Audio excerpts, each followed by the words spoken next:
예수 그리스도의 복음은 역전과 반전의 이야기다, 이렇게 이야기할 수 있어요. 우리가 그동안 살펴본 말씀을 보면 연약한 과부가 안하무인 고집불통 재판장을 이깁니다. 정죄받아 마땅한 세리가 정죄할 만한 충분한 자격이 있어 보이는 바리새인보다 더 의롭다함을 받습니다. 이 반전의 중심에 뭐가 있습니까? 하나님과의 관계라고 하는 것이 있습니다. 하나님과의 관계. 하나님과의 관계는 우리끼리 서로 잣대질하는 어떤 높고 낮음과 전혀 무관합니다. 과부의 연약함이나 세리의 비천함이 하나님과의 관계를 손상시키지 않습니다. 반대로 재판장의 힘이나 바리새인의 종교적 자격이 하나님과의 관계에 어떤 보탬이 되는 게 아닙니다. 핵심은 딱 하나예요. 하나님의 은혜와 긍휼에 대한 철저한 의존이 있느냐 없느냐 하는 것입니다. 그가 얼마나 연약하냐, 그가 얼마나 현재 비천하냐, 그가 현재 얼마나 강하냐, 그가 현재 얼마나 종교적 자격을 가졌냐, 그게 중요한 것이 아니라 그의 중심에 하나님을 향한, 하나님의 은혜와 긍휼을 향한 절대적 의존성이 있느냐 하는 것이 가장 중요한 핵심입니다. 그것만이 하나님과의 관계를 생명력 있게 만드는 것입니다. 우리가 텔레비전에서 가끔씩 농담 반 진담 반 그런 얘기 자막으로 나오는 거 보게 되는데, 부러워하면 지는 거야, 이런 내용 가끔 보잖아요. 부러워하면 지는 거야. 사실은 부러워서 지는 게 아닙니다. 부러워하면 지는 게 아니라 은혜가 없어서 지는 거예요. 은혜가 없으면 집니다. 부러워해도 괜찮아요. 은혜만 있으면. 은혜가 없어서 지는 거예요. 여러분, 우리들은 필연적으로 누군가를 부러워할 만한 사람들이에요. 우리는 필연적으로 내 초라한 형편을 느끼면서 내 초라한 형편에서 오는 좌절을 경험할 수밖에 없는 자들이에요. 우리는 비천한 자의식을 느낄 수밖에 없는 상황에 빠질 때가 있고, 나의 비천한 자의식이 주는 열등감 때문에 괴로워할 수밖에 없는 자들이에요. 하지만 그것 때문에 지는 자들이 아니라 그것들이 주님의 은혜를 방해할 때 지는 거예요. 무슨 말입니까? 여러분, 오히려 내 초라한 형편과 나의 비천한 자의식이 주님의 은혜로 달려가게 하는 힘으로 작동하면 이기는 자가 되는 거예요. 그래서 우리 인생 전체에 걸쳐 가장 중대한 인식은 이거예요. 나는 사회적 초라함이나 존재의 비천함을 극복함으로써가 아니라 오직 하나님의 은혜를 얻음으로써만 승리하는 인생을 살고 있는 중이다. 이걸 자신에게 계속 얘기해야 돼요. 나는 나의 사회적 초라함이나 존재의 비천함을 극복해서 비로소가 아니라 오직 하나님의 은혜를 얻음으로써 비로소 승리하는 인생을 살고 있는 중이다. 나는 사회적인 어떤 성취나 종교적인 경건함을 쌓아서 결정되는 인생이 아니라 바로 오늘 여기에서 하나님의 은혜를 받아 누리는 정도에 의해서 결정되는 인생을 살고 있는 거다라는 이야기를 자신에게 끝없이 해야만 되는 거예요. 이런 자기인식을 가진 자는 버림받는 것 같은 상황에서도 좌절하지 않습니다. 수고의 땀을 흘리면서도 뻐기지 않습니다. 그게 능력이에요. 오늘 본문은 그 연장선상, 그 흐름 속에 있는데 사람들이 아이들을 데리고 예수님께 왔어요. 15절 읽겠습니다. 15절 시작.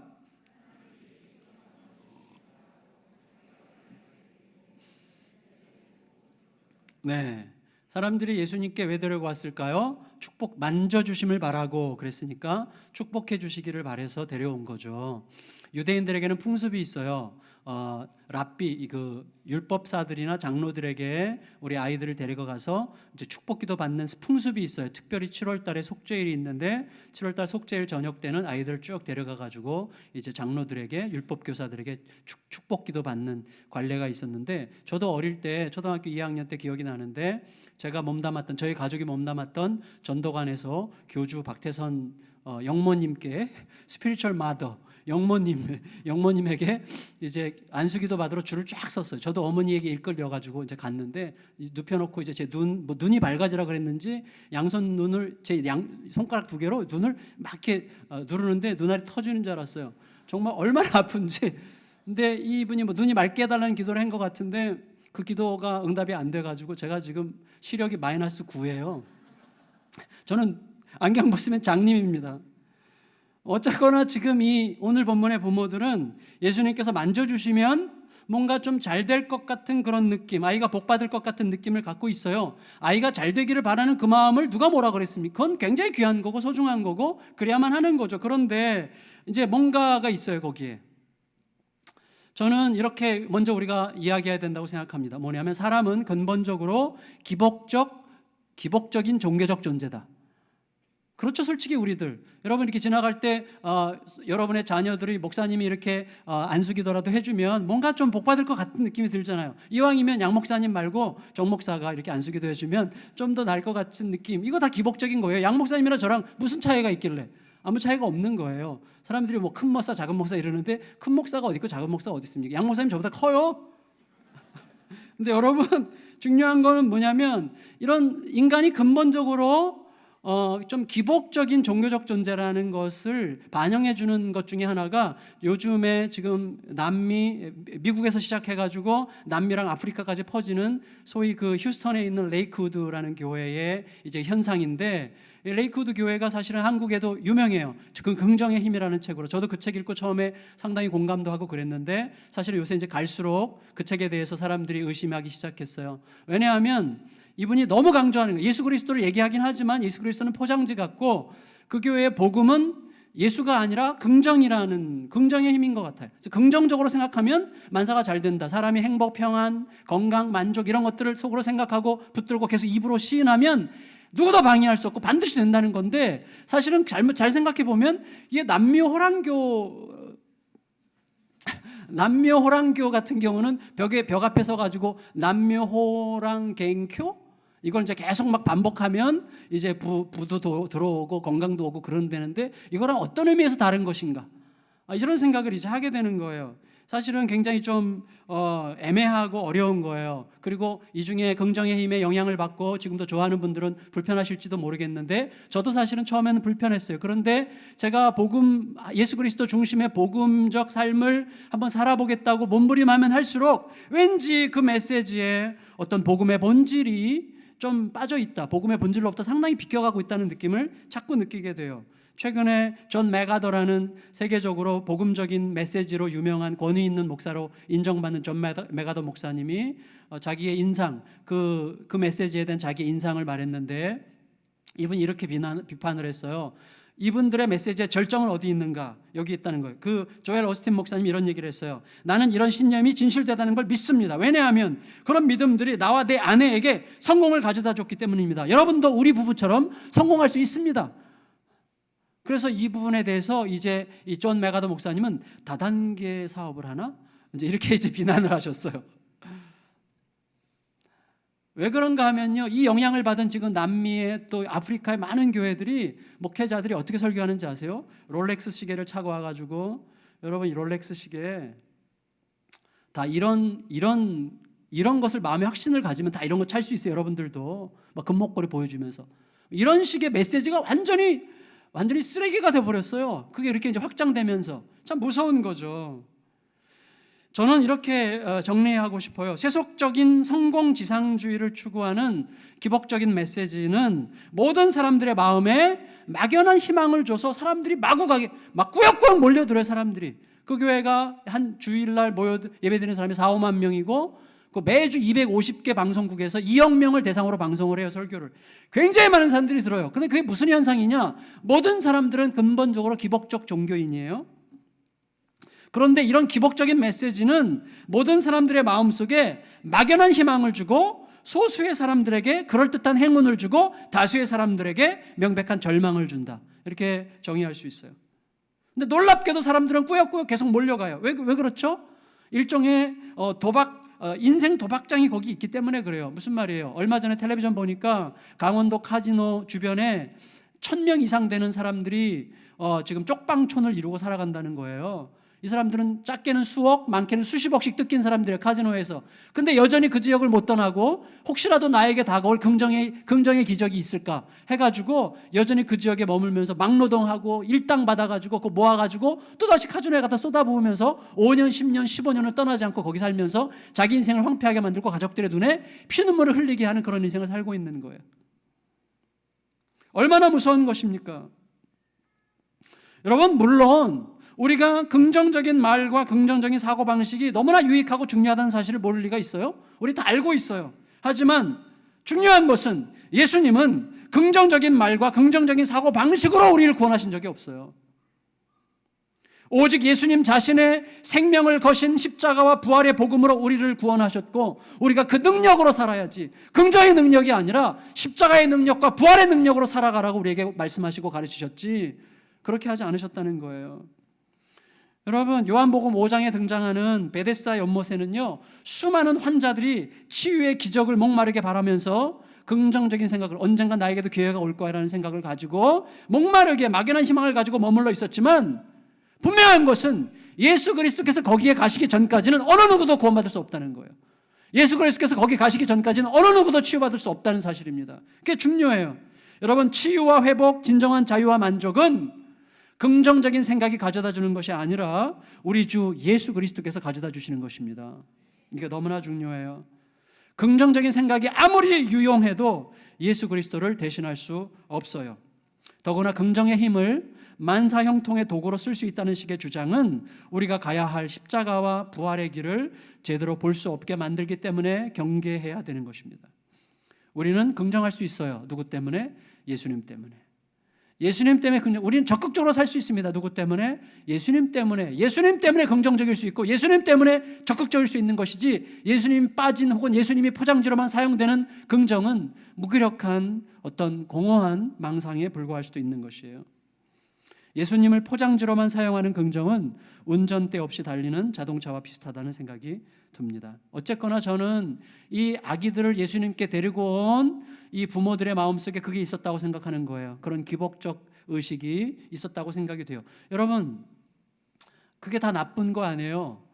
여러분, 왜 목사님 기도해 주세요 이렇게 못합니까? 할 수 있어요. 다 할 수 있어요. 그러나 제가 말씀드리는 포인트가 어디 있어요? 내 중심이 누구를 향하고 있느냐 하는 거예요. 내 중심이 이 아이가 받게 될 복, 거기에 집중되어 있는 것이 아니라 이 아이가 그것을 통해서 만나야 될 그리스도께 집중되어 있느냐 하는 게 굉장히 중요한 것입니다. 이제 이어서 계속 말씀을 드릴게요. 어쨌거나 아이들을 데리고 온 이 부모들은 자기 아이가 예수님과 접촉한다면 뭔가 복이 올 것만 같았어요. 그런데 벽에 부딪혔어요. 놀랍게도 그들이 맞닥뜨린 벽은 예수님의 최측근 제자들이었어요. 제자들은 아이들을 예수님께 데려오는 것이 못마땅했어요. 그래가지고 쫓아버리려고 했어요. 그랬죠? 아까 우리가 읽었죠? 제자들이 보고 꾸짖었어요. 왜 제자들은 그랬을까요? 이 아기들을 예수님께 데려오는 사람들의 이 태도, 부모들의 모습을 보니까 너무나 기복적이라, 그래가지고 이건 안 되겠어 라고 판단하는 매우 성숙한 판단 때문입니까? 그렇지 않은 것 같아요. 왜냐하면 뒤에 예수님의 대답을 보니까 제자들의 초점은 부모들의 그릇된 의도가 아니라 아이들 그 자체에 있었어요. 아이들이 귀찮은 거예요. 아이들이 귀찮아요. 여러분, 제자들의 의식 속에서는요, 이게 있어요. 아이들은 가뜩이나 바쁘고 힘든 예수님의 일정에 끼어들 만큼 비중 있는 존재가 아닌 거예요. 제자들의 입장에서 볼 때 지금 상황이 어떤 상황인가 하면요, 누가복음 18장의 상황은 헤롯 안티바, 헤롯이 예수님을 위협하고 있고 예루살렘은 점점 가까워지고 있고 예수님에 대한 흉흉한 이야기가 막 번져가고 있고 제자들은 예수님이 빨리 메시아로 등극하셔야 된다는 생각을 조급하게 하고 있는 그런 상황에서 아이들이 지금 끼어들 틈이 없는 거예요. 제자들의 마음속에. 애들은 신경 쓸 대상이 아니라 지금 비중 있게 고려되고 뭔가를 이 일에 끼어줄 만한 대상이 아닌 거예요. 그래서 애들이 한마디로 말한 거예요. 애들은 가라, 이렇게 말한 거예요. 애들은 가라. 근데 사실 이 제자들의 모습이 우리들의 의식을 잘 보여준다고 생각이 돼요. 여러분, 21세기를 살아가는 우리들은요, 솔직히 1세기, 아니 지금부터 100년 전에 우리 선배들보다 훨씬 더 우리 아이들을 예뻐하고 사랑하고 좋아하지 않습니까? 관점이 많이 달라졌어요. 애들은 정말 오늘날은 애들이 중심 아니에요? 그런 시대임에도 불구하고 놀랍게도 우리들의 의식이 일 모드로 딱 바뀌는 순간, 그리고 바쁘고 급하다는, 내가 지금 굉장히 중요한 일로 바쁘다는 생각이 사로잡히는 순간 아이들은 우리 마음속에서 별로 비중 있는 존재가 되지 못합니다. 귀찮은 존재가 되죠. 귀찮아져요, 애들이. 여러분, 한 번쯤 들어보셨을, 요즘에 라디오에 계속 나오는 공익광고협의회에서 만든 광고 카피, 여러분 들어보셨을 거예요. 다 한 번 이상은. 라디오에서 자주 나오더라고요. 아빠는 나를 좋아합니다. 말 잘 들을 때만. 엄마는 나를 사랑합니다. 기분 좋을 때만. 엄마 아빠는 나를 예뻐합니다. 남이 볼 때만. 자, 이게 이제 계속 나와요, 라디오에서. 얼마나 정밀하게 우리들의 마음을, 우리들의 중심을 찌르는 말인지 몰라요. 저도 정말 많이 찔리더라고요. 할아버지 할머니도요, 손주가 방문하면 얼마나 기뻐하는지 몰라요. 그러나 손주가 갈 시간이 되면 훨씬 더 기뻐한다고 그러더라고요. 저것도 라디오에서 들었어요. 여러분, 그 말이 무슨 말인지 과거에는 몰랐는데 요즘에는 절실히 느끼고 있습니다. 정말. 예, 그게 우리들의 의식이에요. 우리들은 필연적으로 나 중심이고 일 중심이에요. 여러분, 부모와 제자들이 맞서고 있는 상황이에요. 지금 부모는 애들 좀 예수님 만나게 해달라, 제자들은 안 된다, 꾸짖고, 이런 상황에서 아무도 문제를 해결하지 않는데 예수님이 이제 문제를 해결하시는 거예요. 문제를 해결하시는 분은 항상 예수님이세요. 16절 읽겠습니다. 16절. 우리는 늘 변죽만 울리고 문제는 예수님이 해결하시는데 16절 읽겠습니다. 시작. 예수께서 그 어린아이들을 불러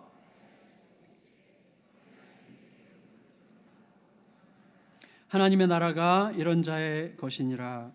성도 여러분, 예수님의 관심은 부모도 아니고 제자들도 아닙니다. 예수님의 관심은 오직 아이들에게 집중되어 있어요. 예수님 아이들을 가까이 부르세요. 아마도 품에 이렇게 안으시고 무릎에 앉히셨겠죠. 근데 그때 충격적인 말씀을 하셨어요. 그 말씀이 뭐냐면 하나님의 나라가 이런 자의 것이다. 이렇게. 자, 보세요. 지금 부모와 제자들은 예수님을 아이들을 예수님 만나게 하느냐 마느냐 갖고 막 실갱이를 벌이고 있어요. 막 실갱이를. 근데 예수님은 완전히 새로운 차원의 말을 하는 거예요. 만나게 해야 돼, 말아야 돼. 만나게 좀 해주세요. 안 돼요. 만나게 좀 해주세요. 안 돼요. 지금 애들이 길자리가 안 해요. 지금 이렇게 막 하고 있는 사회에서 예수님은 너무나 폭탄 선언하세요. 야, 애들 일로 와, 데려와. 하나님의 나라가 얘네들 거야. 이렇게 얘기하시는 거예요. 부모들은요, 단지 아이가 건강하고 똑똑하고 잘 먹고 잘 사는 인생이 되기를 바라서 예수님 앞에 데리고 왔겠지만 예수님은 엄청난 말씀을 하신 거예요.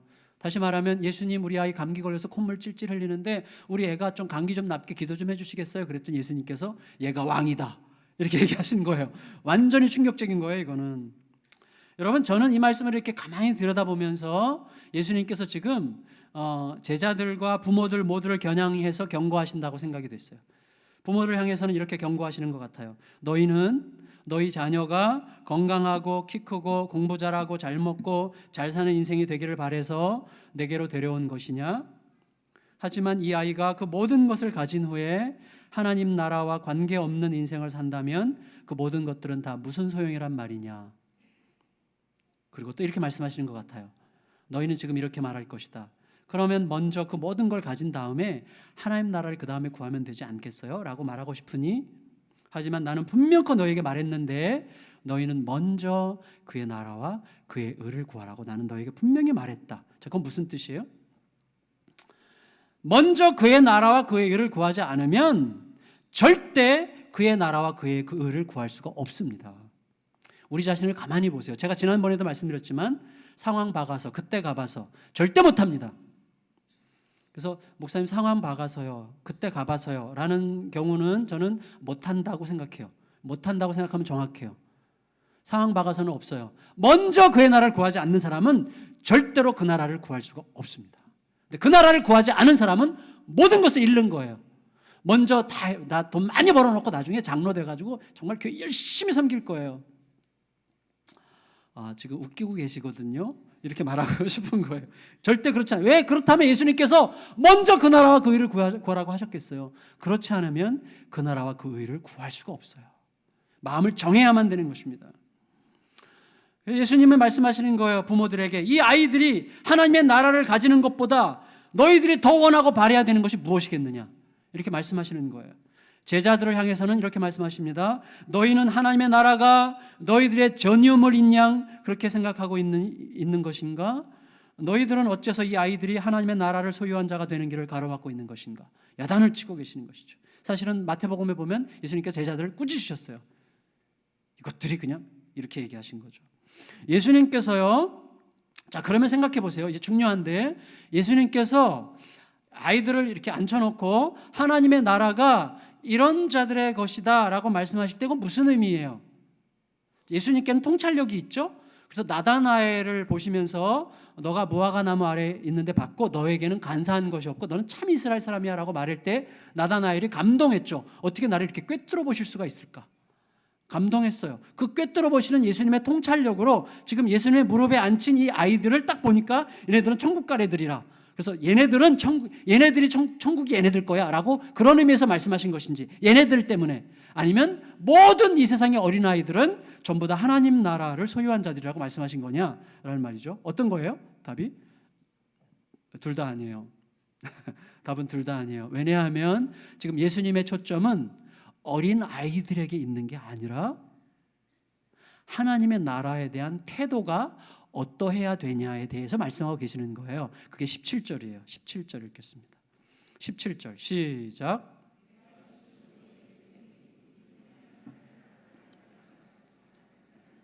결단코 거기 들어가지 못하리라 하시니라. 예수님 지금 뭐라고 그러셨어요? 누구든지라고 그러셨어요. 누구든지 이런 사람 이렇게 하지 않으면 천국에 들어갈 수 없다. 그 말은 뭐예요? 누구든지 이렇다면 하나님 나라가 그의 것이다, 그 말이죠. 누구든지 어린아이건 어른이건 하나님의 나라에 들어가려고 하는 자는 누구든지 어린아이처럼 그 나라를 받아들이는 자여야 된다, 이렇게 말씀하셨어요. 그럼 받아들인다는 말은 뭐예요? 믿는다는 거예요. 날 좀 받아주세요, 그 말은 뭐예요? 날 좀 믿어주세요, 그 말이에요. 하나님의 나라를 받는다, 하나님의 나라를 믿는다는 것은 뭐예요? 하나님의 나라가 있다는 사실을 믿는 게 아니라 하나님의 나라가 예수님께서 가르치시고 자기의 온몸으로 끌어오신 방식대로 믿는 거예요. 무슨 말인가 하면 내가 생각한, 내가 상상한 그 나라가 아니라 예수님께서 가져오신 나라를 믿는 거예요. 내가 만든 나라, 내가 꿈꾸는 나라가 아니라 예수님이 가져오신 나라여야 되는 거예요. 그걸 받는 게 하나님의 나라를 받아들이는 거란 말이죠. 근데 그런 받아들이는 자는 어떻게 해야 그런 나라를 받아들일 수 있느냐 하는 거예요. 어떻게 해야? 자, 이제부터 설명하는 것인데, 자, 그런 의미에서 예수님은 제자들과 부모들을 꾸짖고 계시는 거예요. 자, 부모들은 어떻게 했어요? 아이들을 예수님께 데려왔는데 데려온 목적이 뭐예요? 이 아이들을 하나님의 뜻에 따라 어떻게 키우면 좋겠습니까? 라는 질문을 하기 위해서 데려온 게 아니에요.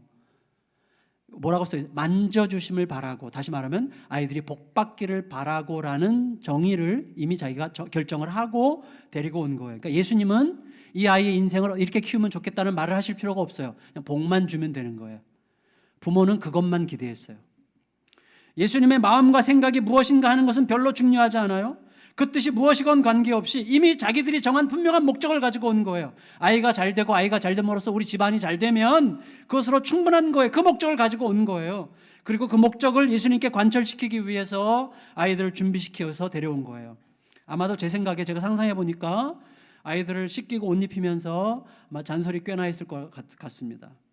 야, 좀 왜 이렇게 굶떠? 이러다가 예수님 가버리시면 어떡하려고? 계실 때 빨리 가야지. 이 밉상아, 이게 다 너를 위한 거고 우리 집안을 위한 거야, 이 녀석아. 말 좀 들어. 이렇게 하면서 예수님께 데려와가지고, 예수님, 이 아이를요, 이 고귀한 아이를요, 이렇게 말하지 않았겠어요? 제가 상상력이 지나칩니까? 저는요, 결국 부모는 이 아이가 하나님의 뜻대로 살려면 어떻게 해야 하는지를 묻기 위해서가 아니라 아이를 통해서 자기 뜻을 관철시키기 위해서 예수님을 찾은 거라고 생각해요. 근데 예수님이 받으셨잖아요. 애들을 이렇게 데려와라.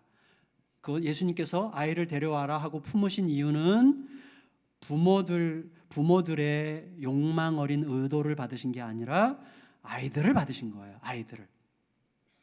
여러분, 무슨 말이에요? 물론 부모가 자식 잘 되게 하고 싶은 마음을 누가 뭐라고 하겠어요? 그건 누구나 할 수 있는 거고 누구나 해야 되는 거고 마땅한 거고 바른 것입니다. 아이가 잘 돼야죠. 자연스러운 거예요. 하지만 여러분, 아이가 잘 되기를 바라는 그것이 하나님의 뜻을 쫓는 게 아니라 나의 막연한 욕망의 투사에 불과하다면, 그리고 그게 실제예요, 현실이에요. 우리 대다수는 너무나 막연하게 아이들에게 내 욕망을 투사해서 아이들이 잘 되기를 바라요. 근데 너무나 막연해. 그냥 세상이 인정해주는 훌륭한 의사, 변호사, 사업가, 무슨 사람들이 박수 쳐줄 만한 어떤 직업을 가지면 좋겠는 그냥 막연한 꿈을 가지고 아이들에게 공부 더 해, 이 녀석아, 그래야 성공하지, 막 이렇게 생각하는 거예요. 그러니까 우리들은 너무나 대책이 없어요, 솔직히. 근데 여러분, 우리들이 자녀가 잘 되기를 꿈꾸는 것이 막연한 나의 욕망의 투사에 불과하다면 그것은 일종의 선행학습 비슷한 거예요. 선행학습. 자, 여러분 여기 선행학습 자녀들 시키는 분들 계실지 모르겠는데 저는 제 입장을 분명히 밝힐게요. 저는 선행학습을 매우 싫어합니다. 근데 선행학습을 앞으로 계속 시키실 분들을 제가 정죄하지 않겠습니다. 그러나 제 의견은 분명히 말하겠습니다. 선행학습을 시키는 마음이 이해가 돼요. 한국이라는 사회 자체가 너무나 우리들을 경쟁적으로 만들기 때문에 이해가 되지만, 그러나 그런 사상에서도 우리들은 하나님 나라의 질서를 따라 살면 좋겠어요. 무슨 말인가 하면 선행학습은 앞서가는 교육이 아니라 부모들의 조급한 욕망의 투사에 불과하다고 생각해요. 제가 교육방송을 봤는데 교육방송에 이런 프로그램, 이런 게 나왔어요. 독일에 관한 얘기인데 독일. 여러분 독일 너무나 대단한 나라 아닙니까? 독일은 한때 선행학습의 대명사 같은 나라였어요. 주입식 교육, 주입식 국민교육, 그리고 선행교육을 앞다투어 시행했고 영재를 추앙하는 선진학습법의 수출국이었어요. 그래서 여러분 독일이 한때 그러잖아요. 영재들을 굉장히 높이 평가하고 그리고 좀 떨어지는 아이들을 굉장히 멸시하는 그런 세상이었잖아요. 히틀러 치하에서. 그 사실은 미국의 모든 교육은 독일 중심으로 하는 프로이센에서 다 건너간 게 미국 교육이고 미국의 공교육이고 그게 우리나라 들어온 거예요. 근데 과거에 잘못됐었던 교육이 들어간 거 우리나라 들어온 거예요. 무슨 말인가 하면요, 독일이 그렇게 선행학습을 강조하고 그렇게 탁월한 아이를 키우겠다고 그렇게 몰아붙이면 1등 신드롬에 걸려가지고 막 교육해 나갈 때 그 교육의 결과가 자기 우월주의와 세계전쟁이었어요. 유럽을 황폐하게 만든 괴물들이 나왔어요. 독일이 깊이 반성했습니다. 뼈아픈 교훈을 받았어요. 그리고 장고의 고민 끝에 결론을 내렸어요. 1등 다툼은 필요 없다. 앞서가는 교육이라고 하는 것은 너무나 건조하고 위험하다. 그래서 여러분 지금 독일은요, 일체 선행학습을 일체시키지 않는다고 합니다. 절대 안 시켜요. 너무나 느리게 초등학교 딱 들어가면 1년 동안 우리나라 기역, 니은, 디귿, 리은만 가르친대요. 아베체대 있죠, 독일어 아베체대. 그것만 1년 동안 이 알파벳만 가르쳐요. 그리고 또 1년은 덧셈 뺄셈 익히는데 쓰는데 구구단을 미리 안 가르쳐요. 구구단. 우리는 초등학교 들어가기 전에 구구단 다 외우게 한 다음에 초등학교 들어가기 전에도 구구단을 해. 뭐 이러면서 막 엄청 좋아하는데 독일은 그렇게 절대 일부러 그렇게 안 하는 거예요. 왜냐하면요, 애들이 손가락을 사용하고 뭘 사용하든지 간에 어떻게든지 머리를 쥐어짜가지고 자기 스스로 해결하는 길을 찾아가들 때까지 기다리는 거예요. 자기 스스로 무언가를 찾아가도록 기다려요. 이들이 이렇게 말했어요. 선행학습은 아이들이 스스로 질문할 기회를 빼앗는 것이다. 선행학습은 교사들의 교육권을 박탈하는 것이다. 아이들이 스스로 찾아갈 때까지 기다리라. 근데 여러분, 독일은 OECD 국가들이 주도하는 학습평가에서 매년 최상위권입니다라고 이렇게 말하면 좋겠죠. 그렇지 않아요. 중하위권이에요. 항상 하위권이에요, 독일은. 그래서 독일은 유명한 공부 못하는 나라입니다. 대신에 초등학교 다닐 때부터 자전거 면허증 따는 걸 굉장히 중요하게 생각해요. 예절 바른 자전거 운전, 질서 지키는 자전거 운전, 면허증을 따는 걸 굉장히 중요하게 생각하고 인명구조 자격증을 반드시 따게 해요. 다 함께 사는 법을 가르쳐요. 그것이 결국은 가장 경쟁력 있는 인간으로 그런 나라로 만드는 지름길이라고 확신했어요. 결국 독일은 어떻게 됐어요? 세계에서 가장 신뢰도 높은 나라가 됐고 가장 살기 좋은 나라가 됐고, 독일에서 여러분 컵도 이게 독일제다 그러면 벌써 믿음이 좀 가지 않아요? 제가 너무 독일을 너무 추앙하나? 한 번도 안 가봤고 또 가고 싶은 생각도 없어요. 그런데 독일에서 나온 기계는 다 믿을 수 있잖아요. 정밀하지 않습니까? 저는요, 우리 부모들이 부디 저를 비롯해서 정신 좀 차려야 된다고 생각이 돼요. 우리들은 너무나 조급해요. 애들한테 뭐 이렇게 어떻게 막 죽어라고 뭘 주입하지 않으면 뭐 애가 망할 것 같이 이렇게 안달복달하는데 주입한다고 들어가는 것도 아니고 공부하라고 그렇게 막 악을 쓴다고 하는 것도 아니잖아요. 근데도 그냥 부모 관계만 맨날 부모와 자식 관계만 깨뜨리면서 그렇게 우리가 악을 쓴단 말이죠. 왜 그럴까 도대체? 한이 맺혀 있어요.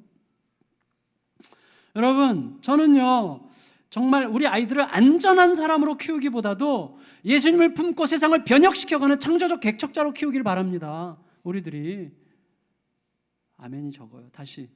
여러분, 우리의 자녀들을 안전한 사람으로 키우기보다 예수님을 품고 세상을 변혁시켜가는 창조적 개척자로 키우기를 축원합니다. 그래야죠, 여러분. 잠깐 이기는 것처럼 보이는 인생이 아니라 영원한 승자가 되도록 키우는 우리 자녀 교육이 되기를 축원합니다. 저는요, 거기에 하나님께서 제가 비전을 막 여기다 꽂아 넣어 주셨어요. 그래서 제가 지금 저희 기독 초등학교 중학교에 제가 총괄교장이에요. 총괄교장. 제가 총괄교장직을 따냈어요. 하겠다고. 왜냐하면 제 이후에 제가 지금 50대 초반부터 은퇴할 때까지 제 목회에 상당히 많은 부분을 하나님께서 다음 세대 키우는 데 쓰라고 굉장히 강렬하게 요구하고 계세요. 학교에 제가 지금 굉장히 많은 에너지를 쏟을 계획인데, 여러분, 이 학교는요, 우리 교회 자녀들을 키우는 게 1차적인 목표예요.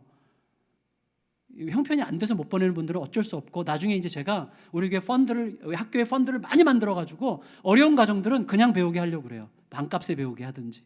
그렇게 하고 형편이 되는 분들은 다 보내세요. 정말 여러분, 우리 아이들을 정말 잘 키우려고 해요. 정말 잘 키울 수 있을 것 같아요. 하나님이 그런 확신을 자꾸 주시는데, 어쨌거나 오늘 본문의 부모들은 자기 욕망을 관철시키기 위해서 아이들을 어떤 선행학습 같은 자기 욕망 투사의 차원에서 다른 아이들보다 먼저 더 잘되게 하고 먼저 뭔가를 선점하게 하려는 세상의 질서에 따라서 예수님께 데리고 온 거란 말이죠. 근데 제자들도 마찬가지예요. 제자들 역시 예수님께 묻지도 않아요. 예수님께 묻지도 않고 아이들을 쫓아버리려고 해요. 그 태도는 뭐예요? 첫째는 아이들에 대한 편견이죠. 니네들은 여기에 낄 자리가 아니야. 니네들은 우리에게 비중 있는 존재가 아니야. 니네들은 그렇게 중요하지 않아. 지금 이 상황에서는 이라는 아이들에 대한 자기들의 전제와 편견을 가지고 아이들을 대한 거고, 동시에 그것은 예수님에 대한 편견이에요. 뭐예요? 예수님도 아이들을 그렇게 천덕꾸러기로 별로 비중 있게 생각하지 않으실 거라는 생각 때문에 예수님의 면전에서 아이들을 꾸짖고 쫓아냈어요. 얼마나 무섭습니까? 묻지도 않고. 예수님께는 묻지도 않고 자기들 멋대로 꾸짖었어요. 그러니까 부모들도 제자들도 모두가 자기 목적, 자기 편견, 자기 전제에 따라서 움직이고 있어요. 이게 하나님 나라에 들어가지 못하는 자의 특징이에요. 자기 전제, 자기 목적, 자기 편견대로 움직이고 있어요. 예수님의 마음이, 예수님의 뜻이 무엇인지는 아랑곳하지 않아요. 나중에 예수 그리스도가 십자가에 달려 돌아가시고 부활하신 다음에 제자들의 성령이 왔을 때 비로소 제자들은 완전히 자기 전제를 내려놓는 놀라운 위대한 삶을 시작하게 된 거죠. 따라서 이런 마음들은 하나님의 나라를 받아들이기에 매우 합당치 않은 마음이에요. 부모들과 제자들, 소위 어른들은 뭐예요? 이해관계와 목표 달성이라는 주제로 움직이는 인생들이기 때문에 그래요. 목표 달성, 이해관계, 이게 우리들에게 너무나 예민한 주제예요. 이렇게 딱 들어오면 우리는 사람이 이상해져요. 진짜 눈빛이 달라지기 시작하고 변해요. 그렇게 교통관계에서 이해관계가 딱 들어오면요, 눈이 막 희번덕해지면서 네가 막 이런 자세가 나오는 거예요. 무서워지는 거예요. 하지만 아이들은 어때요? 어린 아이들은요, 어린아이들에게 이해관계 목표 달성과는 거리가 멀어요. 아이들에게는 절대적 의존이 있을 뿐이에요. 아이들은요, 스스로 복받겠다고 찾아온 게 아니었어요. 그저 부모가 옷 입으라고 하니까 입었고 가자니까 간 거예요. 부모가 끌고 가니까 끌려온 거예요. 그리고 제자들이 막으니까 그냥 서 있어요. 아이들은요, 아무것도 하는 게 없어요. 끌고 가면 끌려가고, 막으면 그 자리에 서서 부모가 어떻게 해주기를, 제자들이 어떻게 해주기를 기다려요. 다시 말하면 아이들에게는 그 어떤 욕망스러운 목적도 편견도 자기 전제도 없어요. 그냥 이끌림 받을 뿐이에요. 그런데 결국 예수님께서 해주시는 거예요. 그것이 바로 하나님의 나라를 받아들이는 자세예요. 자기 열등감에 매이지도 않고 자기 자랑을 붙들지도 않고 오직 하나님의 은혜에 의존해서 살아가요. 이런 설교를 들으면 어떤 사람들은 속으로 생각해요. 그러면 하나님의 은혜만 바라보고 사는 사람들은 늘 게으르고 못나고 안일해진단 말이에요. 이렇게 속으로 생각하는데 하나님의 은혜를 제대로 못 받은 거예요. 하나님의 은혜를 받으면 내 자신뿐만 아니라 세상을 하나님의 시선으로 보기 시작하기 때문에 할 일이 정말 너무너무 많아요. 너무너무 바빠집니다. 정말 할 일이 많아요. 은혜를 받으면 세상을 하나님의 시선으로 보기 때문에 안 하던 설거지도 하게 되고, 안 하던 청소도 하게 되고, 제 아내가 지금 비웃고 있는데 그 다음에 또 안 하던 착한 일 하게 되고, 안 하던 돌아보지 않던 사람도 돌아보게 되고, 할 일이 자꾸 보이는 거예요. 정말 바빠지고, 또 내가 공부하던 것도 은혜가 임하면 공부하던 공부보다 더 사력을 다해서 공부하게 돼요. 하나님의 은혜에 합당한 삶을 살고 싶은 마음이 막 굴뚝같이 일어나기 때문에 그렇습니다. 그래서 예수 그리스도의 은혜에 대한, 하나님의 은혜와 긍휼에 대한 이 절대적 의존성을 강조하기 위해서 여기에 본문에 나오는 어린아이라는 말을 쓸 때 예수님께서 어린아이를 내게로 데려오라고 할 때 그 어린아이는 유대인에게는요 어린아이라는 단어가 여러 개가 있는데 그 중에 하나 6세, 7세, 8세를 가리키는 단어가 파이디온이라는 단어인데, 파이디온이라는 단어를 많이 썼는데 그 단어를 안 썼어요. 여기서는 안 쓰고 대신에 브레페라는 단어를 썼어요. 브레페는 한마디로 젖먹이라는 뜻이에요. 젖먹이 어린아이, 완전히 부모에게 의존되어 있는 어린아이를 가리켜서 하나님의 나라는 이런 자의 것이고 이런 마음을 가진 자들이 하나님의 나라를 소유했다, 이렇게 말씀하시는 거예요. 절대적 의존성이에요. 여러분, 우리가 명심해야 됩니다. 이단에 이렇게 순진하게 주님만 바라보는 사람이 이단에 빠질 것 같습니까? 천만의 말씀. 이단에 빠지고 속는 것은요 어린아이처럼 순전하기 때문이 아니라 자기 욕망이 강렬하기 때문에 빠지는 거예요. 전제와 편견이 없이 자기 욕망을 내려놓고 하나님만 바라보고 하나님께만 집중하는 자는요 놀랍게도 저절로 분별력을 갖게 됩니다. 뭐가 똑같은가 하면 우리 제자반 하나님을 경험하는 삶 공부할 때 거기에 뭐가 나와요? 전 세계적으로 가장 탁월한 위조 지폐 식별하는 전문가들은 어떻게 한다고요? 날마다 진짜 지폐만 보는 거예요. 날마다 위조 지폐를 절대 안 봐. 날마다 진짜 지폐만 계속 봐요. 그러면 어느새 위조 지폐를 딱 보는 순간 가짜인 게 금방 알아요. 왜?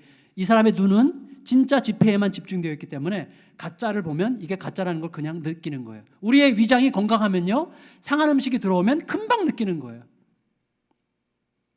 하나님만 전심으로 바라보고 주님께만 절대적으로 의존해 있는 사람은요, 은혜로 충만한 사람은요 분별합니다. 금방 알게 되어 있어요. 욕망에 사로잡힌 자가 빠지게 되는 거예요. 속게 되는 것입니다. 말씀을 마칠게요. 하나님 나라의 그림은 하나님이 그리십니다. 하나님 나라의 주권자는 하나님이십니다. 하나님이 시작과 마지막이세요. 우리는 하나님이 이끄시는 대로 이끌림 받기만 하면 됩니다. 그때 하나님은 우리를 통해서 하나님의 일을 하세요. 부모는 아이를 자기 욕망의 도구로 사용하려고 했어요. 제자들은 아이들을 자기들의 편견의 희생양으로 삼으려고 했어요. 하지만 예수님은 이 아이들 같이 하나님의 은혜에 절대적으로 의존하여 살아가는 자들이야말로 하나님의 나라를 소유한 자라, 이렇게 말씀하셨습니다. 우리 자신을 돌아봅시다. 우리 자신. 우리 모두는요 이해관계와 목표 달성이라는 이 단어에 매우 예민하게 움직일 수밖에 없는 자들이에요. 어쩔 수 없어요. 그게 우리들의 연약함이에요. 그럼에도 불구하고 이해관계와 목표 달성이라는 이 단어가 너무나 중요하게 느껴지는 바로 그 순간에도 다시금 마음을 정돈하여 오직 하나님의 은혜와 사랑에 매여 사는 천국을 소유한 자로 살아가므로 잠깐의 승자가 아니라 영원한 승자가 되고, 우리 자녀들도 부모를 보면서 진짜 위대함을 느끼고 우리 자녀들도 그렇게 영원한 승자로 자라날 수 있는 은혜의 사람들로 살아가는 저와 여러분들 모두가 되시기를 예수님의 이름으로 축원합니다. 축원합니다. 우리 같이 자리에서 다 같이 일어나셔서 주보에 있는 찬양 은혜로다는 찬양 같이 하겠습니다.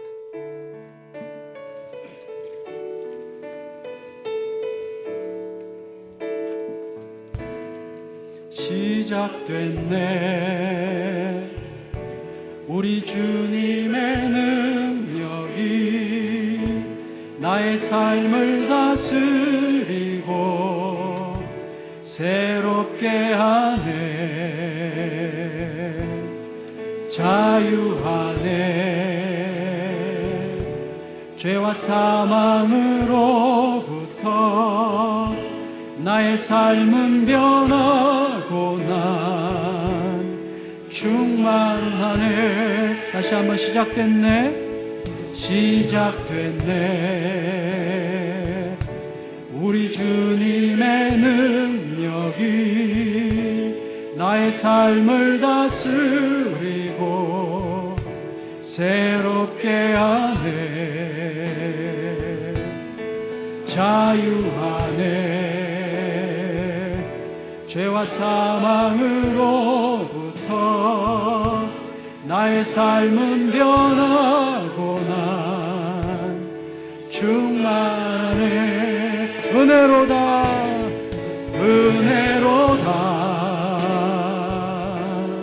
주의 은혜 한량없는 주의 은혜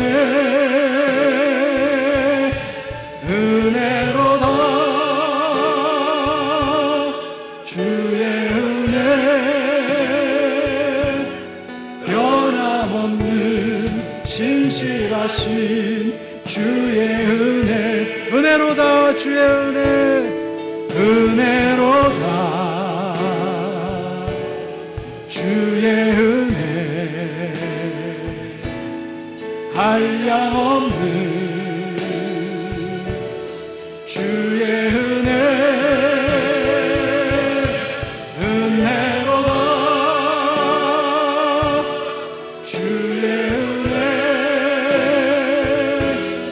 변함없는 신실하신 주의 은혜. 다시 한번 은혜로다 주의 은혜, 은혜로다 주의 은혜, 한량없는 주의 은혜, 은혜로다 주의 은혜, 변함없는 신실하신 주의 은혜. 이 시간 자기 자신과 자신의 가정을 돌아보면서 합심하여 하나님 앞에 기도하겠습니다. 하나님, 무엇이 나를 움직이고 있습니까? 나는 무엇을 추구하고 있습니까? 영원한 영광과 생명을 이미 받은 자로 이 땅을 살아가는 나는 왜 그것이 마치 없을 것 같이 조급해합니까? 그 나라에 못 들어갈 것 같이 왜 이렇게 불안해합니까? 하나님, 우리가 하나님의 나라를 소유한 자로 살아가게 하여 주시옵소서. 또 우리 자녀들을 그런 눈으로 양육하게 하여 주시옵소서. 자신을 돌아보며 내가 참으로 하나님 나라를 소유한 자로 살아가는 하나님의 사람이 될 수 있게 해달라고 이 시간 간절히 합심하여 마음을 모아 자신과 가정을 주님 앞에 올려드리며 기도하겠습니다. 기도합니다. 존귀하신 아버지 하나님, 은혜를 감사드립니다. 오늘 이 말씀을 우리가 함께 묵상하면서 우리의 조급함을 생각합니다. 우리의 불안함을 생각합니다. 하나님으로부터 영원한 생명을 받았고 영원한 영광을 누릴 자로 이 땅에서 정말로 생명력 가득한 삶을 살도록 그렇게 부름받았고 은혜를 아는 자로 하나님의 시선을 가진 자로 살도록 부름을 받았는데 왜 우리는 조급해하고 안달하고 불안해하고 두려워하면서 그 불안함과 조급함과 두려움과 안달함을 자녀들에게 고스란히 물려주면서 그렇게 살고 있습니까? 주여 불쌍히 여겨주시고 주여 우리가 하나님 나라를 소유한 자로 이 땅을 살아가게 인도하여 주시옵소서. 그 나라의 백성답게 살게 하여 주시옵소서. 하나님, 비록 이해관계와 하나님 아버지와 또한 목표 달성이라고 하는 굉장히 중요한 주제가 우리를 다급하게 하고 당장 나를 괴롭히는 그 일, 당장 나를 조급하게 하는 그 일이 우리 힘들게 하지만 그래도 자신에게 선포합니다. 나는 죽어도 사는 자로 살고 있고 동시에 영원한 생명을 얻은 자로 살고 있음을 알게 해주셔서 지금 나에게 어떤 일이 닥친다고 할지라도 주님은 반드시 책임지실 것을 믿는 믿음으로 살게 하여 주시옵소서. 함께 하여 주시옵소서. 존귀하신 예수님의 이름으로 간절히 기도드립니다. 아멘. 주님은 우리를 부르시되 하나님의 그 모든 힘을 다하여서 아들 독생자 예수 그리스도의 생명값을 치르고 우리를 건지셨고 우리에게 영원한 생명과 영원한 영광과 부요함을 이미 우리의 것으로 주셨습니다. 그런데 우리들은 마치 그 나라가 없을 것 같이 또 그것이 내 것이 아닐 것 같이 두려워하고 불안해하면서 그렇게 조급해하고 안달하면서 두려워하며 살아가는지 모르겠습니다. 주여 긍휼과 자비를 베풀어 주시고 하나님의 나라에서 얻을 영광이 이미 오늘 여기에서 나의 현실인 것을 분명히 믿는 믿음이 나의 손발과 마음을 끌어가는 능력이 되게 하여 주시옵소서. 그리하여 우리의 조급함과 불안과 우리의 두려움을 자녀들에게 고스란히 물려주는 어리석음을 반복하지 않도록 주여 우리를 하나님의 백성으로 그의 나라 소유한 사람으로 살아가도록 은혜를 부어주시고 은혜로 덮어주시고 우리를 그 백성으로 살아가도록 하나님 매 순간 함께하여 주시옵소서. 영광 받아 주시옵소서. 존귀하신 예수님의 이름으로 간절히 기도드리옵나이다. 아멘. 우리 주 예수 그리스도의 은혜와 하나님 아버지의 크신 사랑과 성령의 감동 교통 위로 함께 하시는 역사가 사랑하는 모든 성도들과 그 가정의 우리 자녀들 위해 영원토록 함께 하시기를 간절히 축원하옵나이다. 아멘.